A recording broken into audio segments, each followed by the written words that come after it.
Lucien Marie-Noël Bembamba, dernier ministre de l'économie et des finances de Blaise Compaoré, et Sidi Paré, ancien ministre délégué à la sécurité, vont répondre de faits qui leur sont reprochés devant la Haute Cour de justice. C'est à l'unanimité que les députés du CNT ont adopté les résolutions de leur mise en accusation.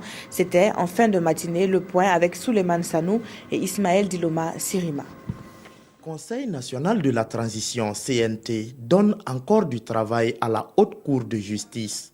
Les députés du CNT viennent d'adopter la proposition de résolution portant accusation de deux anciens ministres.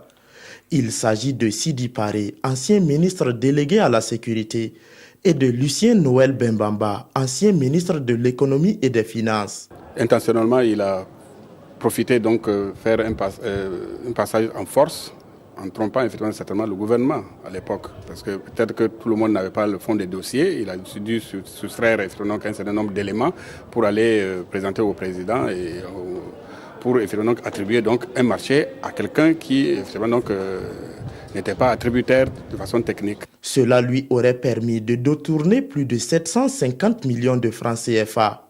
Quant à l'accusation de Sidi Paré, elle découlerait de son implication au putsch manqué de septembre. Selon le rapport que nous avons reçu, il avait la possibilité, quand on lui a dit donc, de repartir chez lui et de s'habiller et revenir, effectivement, il avait la possibilité donc, de fuir si réellement il n'avait pas consommé pour lui le coup d'État. Parce que pour lui, il pensait peut-être que déjà, il ne pouvait pas faire autre chose que donc d'obéir.